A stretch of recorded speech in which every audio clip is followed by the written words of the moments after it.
Hello and welcome to another episode of Streaming Without a Paddle. I'm still Andrew. And I am also still Ted. Ted, here we are once again, happily, in my mind. Mm-hmm. We've got an Apple original. It's like a rarity, you know. They put out maybe something once every 2 months. So yeah, Tetris on Apple TV.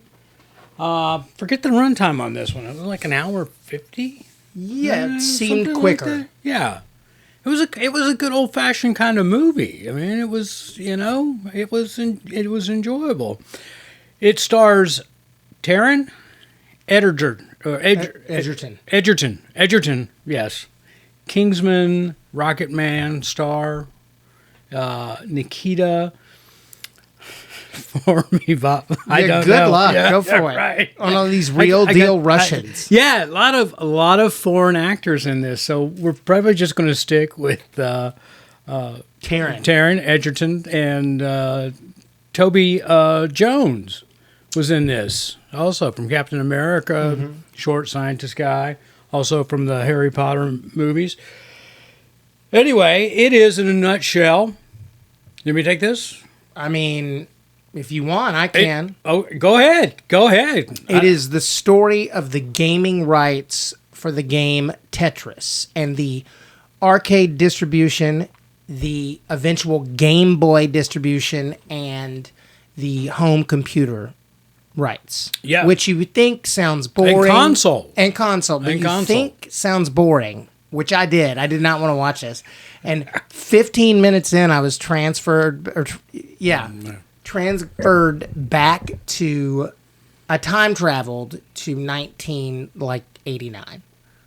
Yeah, I remember the Game Boy. It was awesome. I remember it came with Tetris and Super Mario Brothers. It was so good. I played hours of Tetris. This is based on the real story behind it. This isn't something made up around, this whole Tetris. This was a real deal thing. Yo, I went down the rabbit hole. I looked him up, Alexey, the game developer. Yeah. I looked everything up. I was like, wow. The game Tetris was actually developed by a Russian.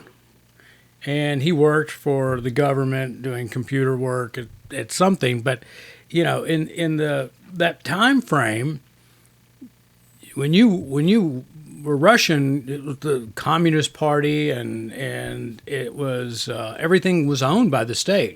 Whatever you did, you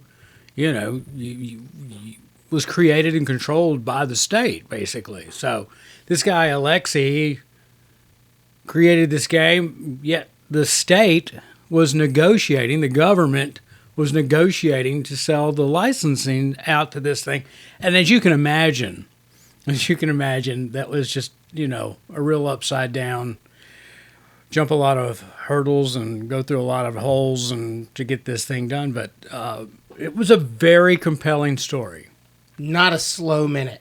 No. Not one slow minute in the whole thing. No, and you would think this would be really stupid. And the way they had, yes, I would. Yeah. And the way they kept putting like the video game graphics from 8-bit. Yeah, it was really cool. I was like, okay, that was cool, actually. I loved it. I thought it was super well directed. Thought it was really well written. It was smart. Taron Egerton was great. Yeah, and you know what I loved about it was, there's the whole movie. There's this.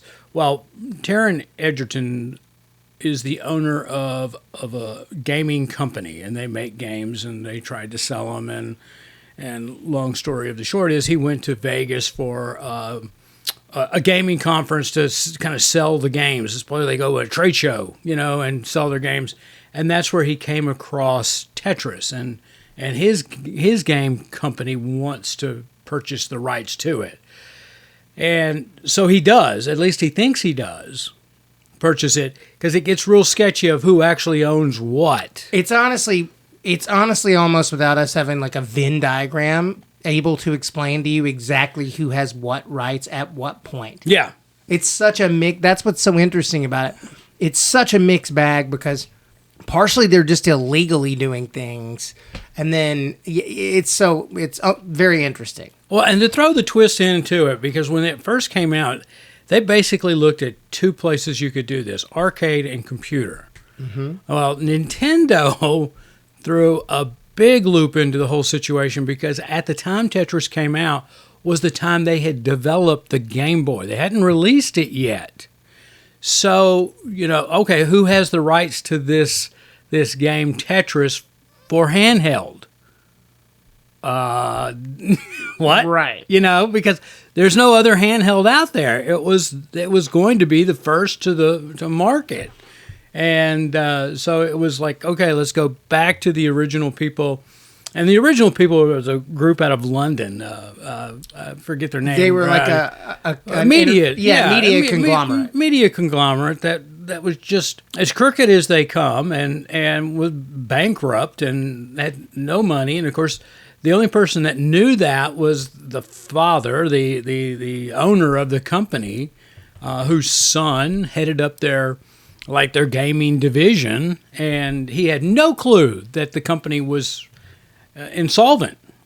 And so he's making deals with no money in his pocket, not knowing it. And so anyway, I love that. I mean, it was that constant cat and mouse, but it was coupled with the fact that there was a lot of mystery and intrigue dealing with the Russians. Yeah, I mean, it was like a spy kind of novel, and things are really, with what's happening now. Yeah, with Russia, we just recently had an American journalist from the Wall Street Journal, arrested, for espionage, and now we've got this movie, and it's like every phone is tapped in Russia during this time period because there's no phone calls and you don't know who you're dealing with. I mean, when Taron Egerton gets to Moscow, and he can't go there on a business visa, so he's there on a tourist visa. Which I've been. You're good. You're good with pictures. You guys don't need to go. I can show you some pictures. Yeah, no, I've been out of the country working on a tourist visa as well, so it just saves a lot of headache and when you're there for just a short time. But anyway, so he gets his translator, and little did he know his translator worked for the KGB. So there's a lot of intrigue, a lot of mystery. She was really good. Yeah. All the Russian actors were good. Yava is her first name. I'm not even going with her last name because the way it's spelt and the way it's pronounced, I did the whole pronunciation. It's just, I think she's from Lithuania. But everybody in this movie, other than Taron and a few other actors, are pretty much all of Russian or what is that, European. Well, people that speak Russian. Yeah, well, or close to it. What's that? The Eastern Europe bloc. Yeah, but there's a specific dialect that Russians and Lithuanians and Czechs have. So anyway, I don't know, my brain fart. So anyway, I liked it. I did. I really did. I liked this movie, and it was seemingly from the front end stupid. Yeah, I loved this movie. I mean, I've told like 5 people about it. I'm like, have you seen Tetris? Because it's kind of great. It's a spy thriller and a business thriller. And I just really liked everything about it. And I liked Taron. I liked, I don't know him. I liked Taron Egerton. Yeah. And I did stay in Russia for a month for in school. I was studying theater stuff there, and it's interesting. It's not communist anymore, obviously, but it's still very interesting. It's completely different in the way we are, for better or worse. Yeah. But I mean, it does show the bleakest sides of communism, doesn't it? Like in this movie. Oh, yeah. Oh, I mean, it's really funny because while it was all color, it was shot, so it really did look, the DP did a fabulous job on this because it really had that 1980s, early 80s feel to it. There was a graininess to it all. And what was so interesting to me was when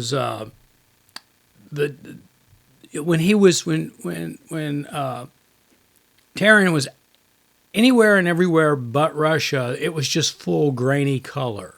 Mm-hmm. But every time he was in Russia, the color got saturated. It brought down, and it almost was black and white, which everything was just gray over there. But it was still color. I mean, you could tell that it was still color, but it was. I loved it. I thought it was great. When I was in Russia, it was sunny one day in 28 days.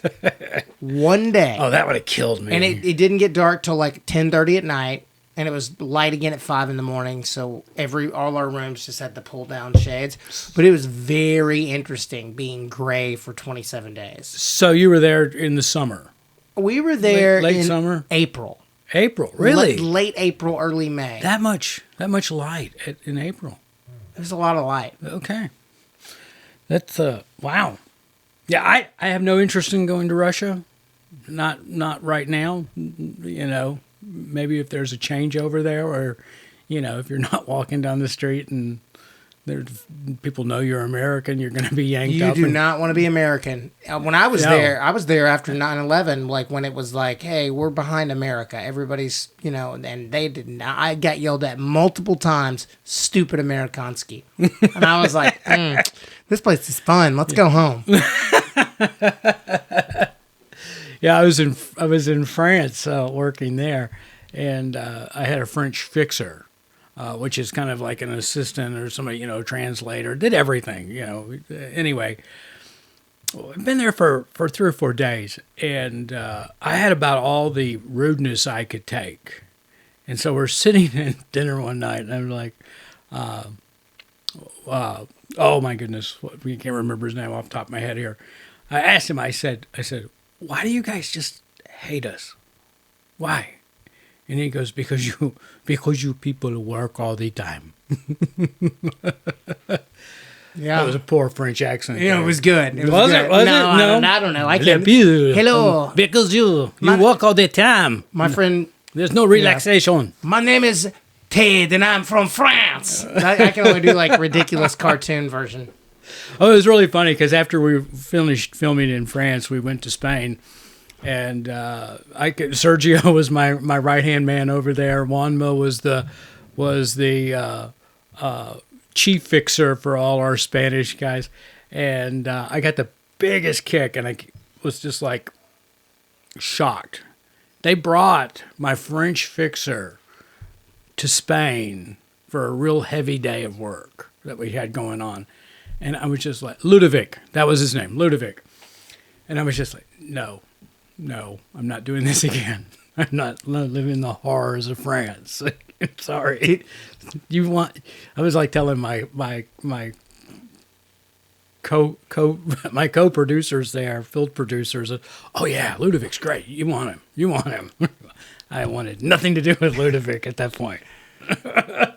I must sit down and have a cigarette. Oh God, I tell you what. I woke up. I must rest. No, it was. It was like the first day I was there. We got up and we were staying in this great little bed and breakfast in Cray, France. It was gorgeous. Loved it. Right across the street from it was this bakery, and I woke up and my window to my room was right across the street from it, and I had the window cracked open because there was no air conditioning, but it was very warm. We were there in August. And but I woke up in the morning to the smell of this bakery just kind of breezing into my room. And I was like, all right. So we go downstairs and we all meet up. And I go, before we go, can we go across the street? I've been smelling this bakery all morning. And so we did. And we went over there and it was fantastic. It was amazing. The food in Europe is amazing. But it was like after we had a little something, Ludovic was like, I must take a break. I just woke up. I've had a little snack, a little breakfast. I am tired. I was like, what? What is this? Yes. You're sugar crashing already? We have a lot of caffeine in America. We enjoy the caffeine, and we are ready to rock. Most of us. Yeah. Although we are older, maybe the younger generation has embraced the relaxing. Oh, well, this was 20 years ago. 20 years ago. Can't believe that. Anyway, off of foreign relations, back to Tetris. Yeah, right. I mean, you guys all know what happened with Tetris. This is just telling you the story. Obviously, it was a huge video game that came out on the Game Boy and was massively popular. But this is very interesting, the fact that it tells you the entire backstory of how that all came to be. And the Russian connection to it, it's just incredible. I mean, I had no idea that Tetris was a Russian-born game. I do now, but and it's a very simple game too. I mean, but I loved it. I loved Tetris. It was a great game. It was great. It was. It was. It is. It still is. So, yeah, what a struggle to get that game to you people. Yeah. Thank you, Alexey, and thank you, Taron Egerton's character. Yeah, I don't remember his name. I can't either. But he was. I think in real life he was not American. In real life he was Dutch. Dutch. Yeah. Dutch. But he grew up in New York. Okay. And he actually married a Japanese woman, and they lived in Tokyo. Okay. That's where their company was. Yeah.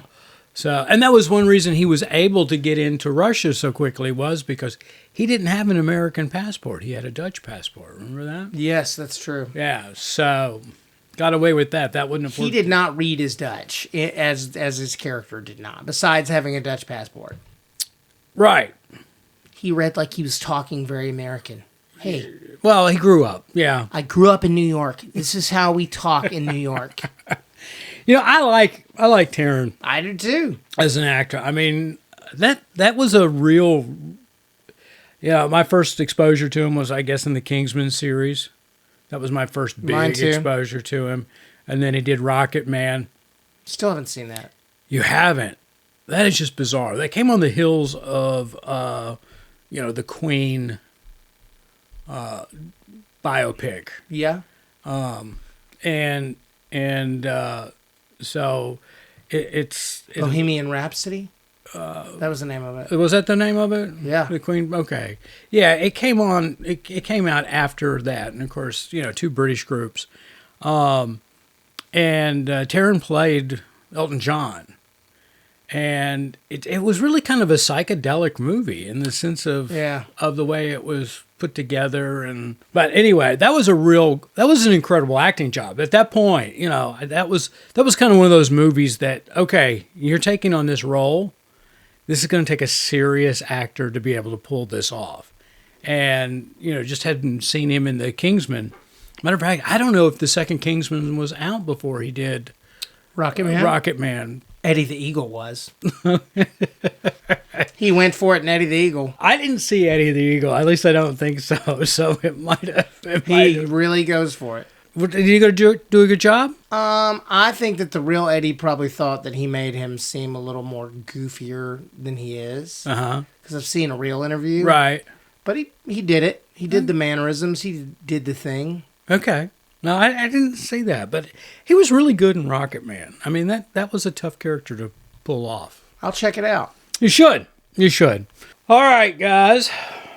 Well, what else is happening, Ted? Got to watch this movie. Got to watch this movie. All we can say, we don't want to spoil it. Nope. There's no spoils, because you need to sit down. We've given you an overview of the plot, which you can read anywhere you want.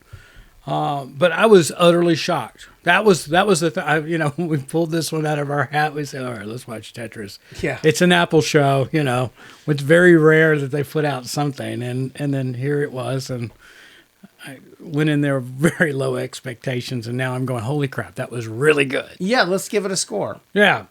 Overall, this is because it doesn't really fit into a category, because it's not a action adventure kind of MI6, Ethan Hawke suspense thing.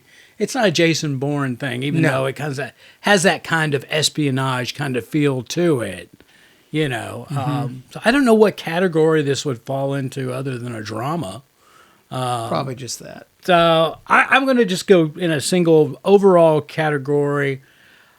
Now I'm going to give this movie an 82. I'm going to go a little higher than that. You're going to go higher. Okay. I'm going to go probably 86. Okay. I wouldn't debate you on that. Yeah, I just feel like it's closer to a B+ than a B. I think it's just a good solid B, That's fair. It's just a B. But it was, that's good. Yeah. I mean, very rare these days do we have B movies. No, we have a lot of season Ds. We really do. We really do. But anyway, great acting by everybody. Love the story. It was very interesting. Watch it. That's all I can say. Me too. Yeah, and it's a good time to get Apple TV because Ted Lasso's dropping. Oof. So if you just want to come in and get Apple TV for 30 days, get all your Ted Lassos in, fill this one in, and in that time period, you'll have no regrets. Well, guys, we appreciate everybody tuning in. Tell your friends, tell your mom, tell your dad. Tell your dog. Tell your dog. Tell your dog. We'll see you next week here on another episode of Streaming Without a Paddle. I'm Andrew. And I'm Ted. Have a good day.